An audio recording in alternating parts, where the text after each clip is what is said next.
IBomma Ravi arrest అయినా ఇంకా ఐబొమ్మ మాత్రం ఆగలేదు. దాని సర్వీసెస్ ని కొనసాగించే విధంగా కొత్త రూపంలో మళ్ళీ ఐబొమ్మ రానే వచ్చేసింది.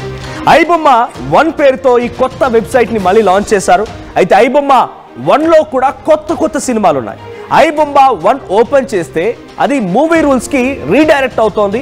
ఆ సైట్ ఇంకొక వేరే లింక్ కి రీడైరెక్ట్ అవుతోంది. దాని ద్వారా ఎకో సిస్టమ్ లో 65 మిర్రర్ వెబ్సైట్లు ఉన్నాయట. ఐబొమ్మ ఎకో సిస్టమ్ లో 65 మిర్రర్ వెబ్సైట్లు ఉన్నాయట. ఇప్పుడు ఐబొమ్మ అని కొట్టగానే కొత్త సినిమాలు వస్తూ ఉన్నాయి. వన్స్ ఎంటర్ అని మనం క్లిక్ చేయగానే అది డైరెక్ట్ గా మళ్ళీ ఇప్పుడు మూవీ రూల్స్ కి రీడైరెక్ట్ చేస్తోంది. సో దాంట్లో ఇప్పుడు మళ్ళీ మనం సినిమాలు చూడడానికి అవకాశం కల్పించారు. ఒక్కసారి పైరసీ వెబ్సైట్ ని ఆపాలి అనేటువంటి దృఢ నిశ్చయంతో పోలీసులు ఉన్న తర్వాత ఎంతటి వాడైనా కూడా పట్టుకోగలుగుతారనేది చాలా సుస్పష్టంగా ఐబొమ్మ రవి అరెస్ట్ తర్వాత అర్థమైంది. కానీ మరికొంతమంది కూడా ఇంకా ఈ అడుగుజాడల్లో వెళ్తూ ఉన్నారు. ఆయన ఏర్పాటు చేసినటువంటి ఒక కింగ్డమ్ బహుశా ఇంకా ఉండే ఉంటుంది. దాని వెనుక ఇంకా నిర్వాహకులు ఉండే ఉంటుంటారు. సో అందుకే ఐబొమ్మ 1 పేరుతో మరొక వెబ్సైట్ ని తీసుకొచ్చారు. ఐబొమ్మ అని కొట్టగానే ఐబొమ్మ 1 వస్తోంది. అది కాస్త మూవీ రూల్స్ కి డైరెక్ట్ అవుతోంది. మిర్రర్ వెబ్సైట్ లో భాగంగానే ఈ ఐబొమ్మ 1 ని తెచ్చారంటున్నారు పోలీసులు. అయితే మరోవైపు ఐబొమ్మ రవిని కస్టడీకి అప్పగించాలని చెప్పి కోర్టు కూడా కోరారు. రవి అంతర్జాతీయ నెట్వర్క్ సహా పలు అంశాలపైన పోలీసులు ప్రశ్నించబోతోంది. అక్కడ సినిమాలు చూడడానికి అవకాశం కల్పించారు. సో 65 మిర్రర్ వెబ్సైట్లు ఉన్నాయట. అందులో భాగంగానే దీన్ని తయారు చేసి ఉంటారనేది పోలీసు అనుమానం వ్యక్తం చేస్తున్నారు. సో ప్రస్తుతానికి ఐబొమ్మ రవిని కస్టడీ కోరారు పోలీసులు. కస్టడీకి ఇవ్వగానే ఇవన్నిటిపైన కొంత క్లారిటీ తీసుకునే అవకాశం ఉంది. ఎస్, మా ప్రతినిధి శిల్ప సిద్ధంగా ఉన్నారు. శిల్ప, ఐబొమ్మ రవిని అరెస్ట్ చేసి ఇక సైట్ క్లోజ్ అయిపోయింది, పైరసీని దాదాపుగా అరికట్టినట్టుగానే ఉంది అని చెప్పి అటు సినిమా ఇండస్ట్రీకి సంబంధించి ప్రముఖులు భావించారు, పోలీసులు కూడా భావించారు. కానీ అంతలోనే ఐబొమ్మ 1 రూపంలో మరో కొత్త వెబ్సైట్ వచ్చింది. దాని ద్వారా సినిమాలు చూడడానికి అవకాశం కల్పించారు. అంటే దీని వెనుక ఒక రవి మాత్రమే ఉన్నాడనేది కాదు, చాలా నిర్వాహకులు ఉన్నారని అర్థమవుతోంది. సో ఇప్పుడు ఏం చేయబోతున్నారు? పోలీసుల ముందు ఉన్నటువంటి నెక్స్ట్ ఛాలెంజ్ ఏంటి? రైట్, తెలుగు ఇండస్ట్రీని కుదిపేసినటువంటి ఐబొమ్మ ఎప్పుడైతే ఐబొమ్మ రవిని అరెస్ట్ చేశాక కథ ముగిసిందని అందరు భావించారు. కానీ ఇంకా ఐబొమ్మ పేరిట వెబ్సైట్లు అనేవి ఇంకా రన్ అవుతున్నాయి. ప్రధానంగా ఐబొమ్మ 1 అనేటువంటి వెబ్సైట్ ప్రస్తుతం ప్రత్యక్షమైంది, ప్రస్తుతం వైరల్ గా మారింది. ఈ సైట్ లో కొత్త మూవీస్, అదేవిధంగా ఓటీటీ కంటెంట్ కి సంబంధించినటువంటి సినిమాలు కనిపిస్తున్నాయి. ఒక్కసారి క్లిక్ చేస్తే అది డైరెక్ట్ గా మూవీ రూల్స్ అనే వెబ్సైట్ కి తీసుకెళ్తుంది. ఇప్పుడు దీనిపైన ఒకవైపు సోషల్ మీడియాలో వరుసగా పోస్టులు పెట్టడంతో ఒక్కసారిగా వైరల్ గా మారింది. ఇంకోవైపు ఐబొమ్మకు సంబంధించినటువంటి 65 మిర్రర్ వెబ్సైట్లు ఉన్నాయంటూ కూడా గుర్తించారు. అందులో భాగంగానే ఈ ఐబొమ్మ 1 అనేది వచ్చింది. దీనిపైన ఒకవైపు ఎప్పుడైతే ఐబొమ్మ రవి అరెస్ట్ అయిన అనంతరం ఆ వెబ్సైట్ లో మేము చింతిస్తున్నాము సారీ టు అంటూ కూడా ఒక పోస్ట్ అనేది కనిపించింది. ఖచ్చితంగా కేవలం ఐబొమ్మ రవినే కాకుండా తన టీం అని ఉన్నది. ఒకవైపు తను లోపల ఉన్నప్పటికీ టీం ఆపరేట్ చేస్తున్నటువంటి సందేహాలు ఇప్పుడు చాలా వరకు ఉన్నాయి. మొత్తం మీద ఈ రోజు నుండి ప్రస్తుతం చెంచలగూడ జైలు రిమాండ్ ఖైదీగా ఉన్నాడు ఐబొమ్మ రవి. ప్రస్తుతం ఇవాళ ఉదయం 10 గంటలకు తన్ని కస్టడీలోకి తీసుకున్నాక మొత్తం ఎన్ని వెబ్సైట్స్ రన్ చేసేవాడు అండ్ ఆ వెబ్సైట్ కు సంబంధించి మొత్తం కంటెంట్ ఎక్కడ నుండి తీసుకునేవారు. ఒకవైపు సినిమా హాల్లో సంబంధించి అక్కడ కెమెరాస్ పెట్టి అక్కడ తీసుకునేవారు అంటూ కూడా ఒకటి వస్తుంటే, ఇంకోవైపు మూవీ రూల్స్ సంబంధించిన కొన్ని వెబ్సైట్ల నుండి కూడా మూవీ కంటెంట్ తీసుకొని దాన్ని అప్లోడ్ చేసేవారంటూ కూడా. సో వీటికి సంబంధించి మొత్తం కూడా క్లారిటీ వచ్చే అవకాశం ఉంది. మొత్తం 10 దేశాల్లో తన నెట్వర్క్ ఉన్నదంటూ కూడా ప్రస్తుతం ప్రాథమికంగా గుర్తించే దానికి నెట్వర్క్ సంబంధించి మొత్తం హ్యాకర్స్ ఎక్కడున్నారు అండ్ ఆ సిస్టమ్స్ మొత్తం కావచ్చు, హార్డ్ డిస్క్లు కావచ్చు, వీటిని కూడా ఎవరు ఆపరేట్ చేస్తున్నారు అండ్ ఎంతమంది టీం ఉన్నదని కూడా ప్రస్తుతం ఇంకా చాలా వరకు లోతైన దర్యాప్తు కోసం పోలీసులు కస్టడీలోకి తీసుకున్నారు. ఈ రోజు నుంచి 5 రోజుల పాటు అటు రవిని కస్టడీలోకి తీసుకొని చాలా వరకు కూడా కీలకమైనటువంటి ఇన్ఫర్మేషన్ తీసుకోవడానికి ప్రస్తుతం పోలీసులు అయితే చేస్తున్నటువంటి పరిస్థితి. మొత్తం మీద ఒకవైపు ఐబొమ్మ సంబంధించినటువంటి వెబ్సైట్ కావచ్చు, వెబ్ కావచ్చు, మొన్న పూర్తిగా బ్లాక్ చేసిన అనంతరం కథ ముగిసిందని అందరూ అనుకున్నారు. కానీ ఈ రోజు ఐబొమ్మ 1 అనే వెబ్సైట్ అనేది కనిపిస్తుంది. ఆ వెబ్సైట్ లో ఒకవైపు కొత్త మూవీస్ కావచ్చు, అదేవిధంగా ఇవన్నీ ఏదైతే ఓటీటీ కంటెంట్ కి సంబంధించినటువంటి షోస్ కావచ్చు, మూవీస్ అన్ని కూడా ఉండడంతో ఒక్కసారిగా మరోసారి అందరు షాక్ గురవుతుంది. దీనికి సంబంధించి పోలీసుల దృష్టికి కూడా వెళ్ళింది. మొత్తం కూడా మిర్రర్ వెబ్సైట్లు అన్నట్టు కూడా గుర్తించారు. దీనికి సంబంధించి ఇంకోవైపు ఏమైనా ఛాన్స్ ఉందో, ఒకవైపు ఐబొమ్మ ఈ వెబ్సైట్లను పూర్తిగా క్లోజ్ చేయడంతో ఏమైనా కొత్తగా ఏమైనా క్రియేట్ చేసే అవకాశం ఉంది. ముందస్తుగానే ఒకవేళ అరెస్ట్ అయితే ముందస్తుగానే ఏమైనా ప్రిపేర్ అయ్యి ఏమైనా ముందస్తుగా ఏమైనా ప్లాన్స్ ఉన్నాయని కూడా మొత్తం పోలీసులు ఎంక్వైరీ చేయడం. నిజంగానే ఒక్కడితో అయితే ఇంత పెద్ద ఎత్తున ఒక నెట్వర్క్ ని, థియేటర్ సర్వర్ ని హ్యాక్ చేయడం, ప్రభుత్వ సర్వర్స్ ని హ్యాక్ చేయడం, హోటల్ సర్వర్స్ ని హ్యాక్ చేయడం, ఒకటి కాదు రెండు కాదు, ఆయన సర్వర్ని హ్యాక్ చేసిన దాంట్లో చాలా పెద్ద మొత్తంలో ఉన్నాయి. సో ఇంతటి స్థాయిలో ఒకే ఒక్క వ్యక్తి ఇన్ని చేసి ఉండకపోవచ్చు, బహుశా తన వెనుక ఇంకో పెద్ద టీమే ఉండుంటుంది. సో ఆ టీం ఎవరైనా ఈ రకంగా ఇంకా కంటిన్యూ చేయాలనే ఉద్దేశంతో కంటిన్యూ చేస్తున్నారు. ఐబొమ్మ రవి అరెస్ట్ అయినా కూడా ఈ ఒక రకంగా వాళ్ళు చేస్తుంది ఒక మ్యారథాన్ లాంటిది. ఈ మ్యారథాన్ ఇక ఆగదు అనే రకంగా ఇంకా హ్యాక్ చేస్తూ కొత్త వెబ్సైట్స్ని మళ్ళీ లాంచ్ చేస్తున్నారా?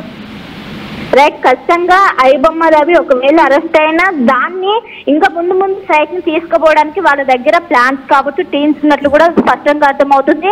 ఎందుకంటే ఇటు ఐబొమ్మ రవికి ఇటు 10 దేశాల్లో తన నెట్వర్క్ అనేది ఉన్నది. దాదాపు చాలా మంది ఇందులో పనిచేస్తున్నట్టు కూడా తెలిసింది. మొత్తం ఎక్కువగా ఫారినర్స్ ఉన్నట్టుగానే గుర్తించారు. ఇక్కడ మన ఎవరైతే భారతీయులు తక్కువగా ఉన్నట్టు ఆ టీంలో కావచ్చు, ఆ టీంలో ఎవరు తక్కువ ఉన్నట్టు తెలిసింది. ఎక్కువగా ఫారినర్స్ ఉన్నట్టుగానే ప్రస్తుతం సమాచారం ఉంటుంది. వాళ్ళకి సంబంధించినటువంటి డేటాను ప్రస్తుతం పోలీసులు తీసుకొని వాళ్ళకి సంబంధించి అక్కడ ఉన్నటువంటి ఎవరైతే ఆ పోలీసులు కావచ్చు వాళ్ళకు కూడా ఇన్ఫర్మేషన్ ఇవ్వనున్నారు. మొత్తం మీద వాళ్ళకి సంబంధించి మొత్తం ఎన్ని టీములు ఉన్నాయి, మొత్తం ఎంతమంది పని చేస్తున్నారు, అండ్ ఈ వెబ్సైట్ లకు సంబంధించినటువంటి డొమైన్లు ఎక్కడెక్కడ ఉన్నాయి అని కూడా ఒకటి అమీర్పేటలో ఉన్నట్టు గుర్తించారు, ఇంకొకటి అమెరికాలో ఉన్నట్టు గుర్తించారు. సో ఈ డొమైన్లకు సంబంధించినటువంటి వాటిపైన కూడా కూపీలు అవుతున్నారు. మొదట ఎక్కడ ప్రారంభించారు, ఎక్కడి వరకు విస్తరించారు అనేది ఈ రోజు ఐబొమ్మ రవిని 5 రోజుల కస్టడీలో మొత్తం ప్రశ్నల వర్షం కురిపించనున్నారు. ఇంకోవైపు ఇప్పటికే పోలీసుల దగ్గర ఉన్నటువంటి ఏదైతే ఎవిడెన్స్ ఉన్నదో వాటిని మొత్తం కూడా ప్రాజెక్ట్ చేయనున్నారు. అండ్ ఇప్పటికీ 21,000 సినిమాలకు సంబంధించినటువంటి డేటా మొత్తం కూడా ఉన్నది. దాంతో పాటు పర్సనల్ డేటా కూడా ఉందంటూ కూడా గతంలో ఒకవైపు పోలీసులను హెచ్చరించారు. మీరు నా పైన ఫోకస్ చేస్తే మీ జీవితాలు బట్టబయలు చేస్తా అంటూ కూడా ఒకవైపు ఐబొమ్మ రవి అటు పోలీసులకే సవాల్ విసిరారు. శిల్ప, ఇప్పటికీ సైతం ఇప్పుడు కూడా సోషల్ మీడియాలో మనం కమ్ అక్రాస్ సమ్ ఇన్స్టాగ్రామ్ లో ట్విట్టర్ లో చూసినప్పుడు ఐబొమ్మ రవికి చాలా పెద్ద ఎత్తున కామన్ పబ్లిక్ నుంచి కూడా మద్దతు వస్తుంది. దీంట్లో నేను పోస్ట్ చూసాను, మరి ఎంతవరకు నిజం తెలియదు కానీ ఐబొమ్మ రవి ఒక్కడే ఉంటాడనుకుంటే పొరపాటు. ఐబొమ్మ రవిని మీ దగ్గరికి పంపించింది నేను, ఐబొమ్మ రవిని అరెస్ట్ కమ్మని చెప్పింది నేను, ఇక నుంచి ఉంటుంది మీకు చూడండి మడత అన్నట్టుగా ఒక వార్నింగ్తో కూడిన ఒక స్టేట్మెంట్ని ఐబొమ్మ లోగోతో కింద పోస్ట్ చేసినట్టుగా ఉంది. Is that true? నిజంగా అది ఎవరైనా పోస్ట్ చేశారా లేకపోతే క్రియేటెడా? సోషల్ మీడియాలో అయితే వైరల్గా మారుతుంది ఇప్పుడు అది. రైట్, ఎప్పుడైతే ఐబొమ్మ రవి అరెస్ట్ అయిన అనంతరం ఒక్కసారిగా సోషల్ మీడియాలో మద్దతు అనేది ఒక్కసారిగా పెరిగింది. ఎవరు కూడా అనుకోని స్థాయిలో తనకు మద్దతు పెరుగుతూ ఐబొమ్మ రవి ప్రతి ఒక్కరు కూడా వైపు కామెంట్స్ రూపంలో చెప్తున్నారు. ఇంకోవైపు ఎప్పుడైతే రవి అరెస్ట్ అయిన అనంతరం తన వెబ్సైట్ లోనే దీనికి మొత్తం కూడా ఒక క్లారిటీ ఇచ్చే అవకాశము, ఏదైతే మేము దేశవ్యాప్తంగా ఈ సేవలు నిలిపేసినందుకు మేము చింతిస్తున్నామని చెప్పడంతోనే ఖచ్చితంగా టీం ఉంది, టీం ఆపరేట్ చేస్తున్నారు.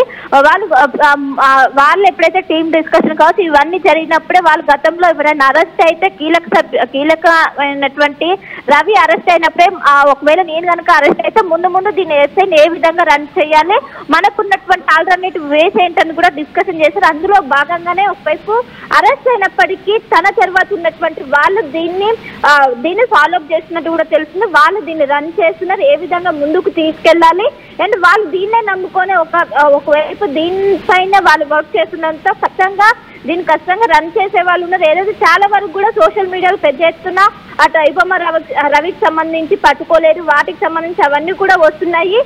దీనిపైన ఎంత నిజాలు ఎన్ని వాస్తవాలు ఉన్నాయని కూడా ప్రస్తుతం ఇన్వెస్టిగేట్ చేస్తున్నారు.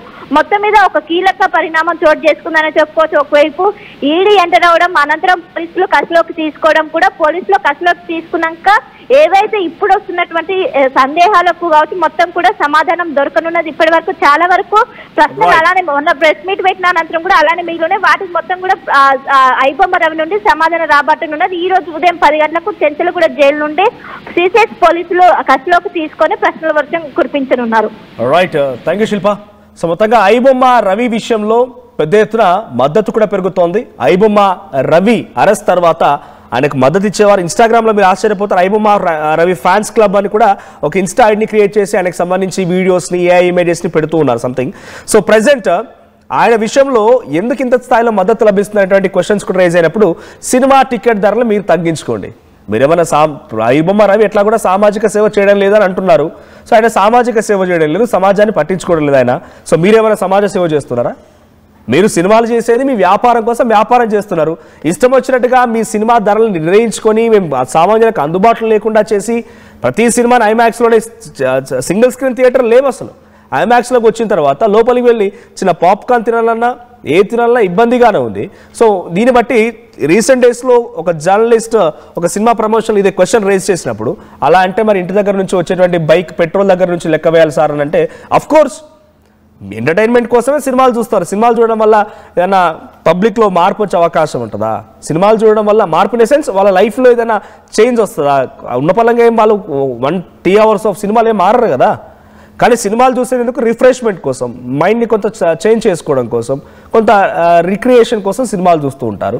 సో అటువంటి సినిమాల విషయంలో సినిమాల టికెట్ల ధర నియంత్రించుకోవడంతో పాటుగా ప్రతిదీ ఐమాక్స్కి ఇవ్వడంతో ఐమాక్స్లో ఎవరి మళ్ళీ ఐమాక్స్ అంటే మరి వాళ్ళవే కదా. సో ఐమాక్స్లలోకి వెళ్ళిన తర్వాత అక్కడికి వెళ్ళి ప్రతి దాంట్లో ఇంత ధరలు వెచ్చించలేకపోతున్నాం కాబట్టి ఐబొమ్మకు అలవాటు అవుతున్నాం. మాకు పైరసీని ఎంకరేజ్ చేయడం ఇష్టం కాదు. కాబట్టి మీరంతా కూడా సినిమా ధరలు కొంత నిర్ధారించుకోండి, వాటిని నియంత్రించుకోండి. అప్పుడు మేము కూడా మీలాంటి సినిమాలకి థియేటర్లకు వెళ్ళి చూస్తామనే రకంగా పబ్లిక్ నుంచి హ్యూజ్ రెస్పాన్స్ వస్తుంది. ఇన్స్టాగ్రామ్లో కూడా ఐబొమ్మ రవికి మద్దతు లభిస్తోంది. ఇప్పుడు నేను చెప్పేటువంటి ఈ న్యూస్లో మీకు చెప్పేది ఒకటే, ఐబొమ్మ అనేటువంటి ఆ రవిని, ఇమ్మడి రవిని అరెస్ట్ చేసినంత మాత్రమే ఐబొమ్మ ఆగదు అనే రకంగా ఐబొమ్మ నిర్వాహకులు చెప్పగానే చెప్తున్నట్టుంది. ఐబొమ్మ 1 పేరుతో మరొక వెబ్సైట్ లాంచ్ చేశారు. ఐబొమ్మ 1లో కూడా మళ్ళీ కొత్త సినిమాలు చూడడం కోసం అన్ని అక్కడ ఆప్షన్ కల్పించారు. దాన్ని క్లిక్ చేయగానే డైరెక్ట్గా మూవీ రూల్స్కి డైరెక్ట్ అవుతోంది. సో మూవీ రూల్స్లో మళ్ళీ ఈ సినిమాలు చూడడానికి అవకాశం కల్పించారు. 65 మిర్రర్ వెబ్సైట్స్ ఉన్నాయంట. అంటే mirror website in sense same replicate అయ్యేటువంటి వెబ్సైట్స్ ఉన్నాయి. సో వాటిని ఉపయోగించే మళ్ళీ ఐబొమ్మ 1ని రెడీ చేసి ఉంటారు, సిద్ధం చేసి ఉంటారు అనేది పోలీసులు అనుమానిస్తున్నారు. సో ప్రస్తుతానికి చెంచల్గూడ జైల్లో రిమాండ్ ఖైదీగా ఉన్నటువంటి రవిని ఈరోజు కస్టడీ కోరి విచారించే అవకాశం ఉంది. సో విచారణ తర్వాత ఇంకా దీనిపై ఎటువంటి విషయాలు బయటపడతాయో చూడాలి. ఐబొమ్మ రవి అరెస్ట్ పైన మీ అభిప్రాయం ఏంటి? కామెంట్ చేయండి.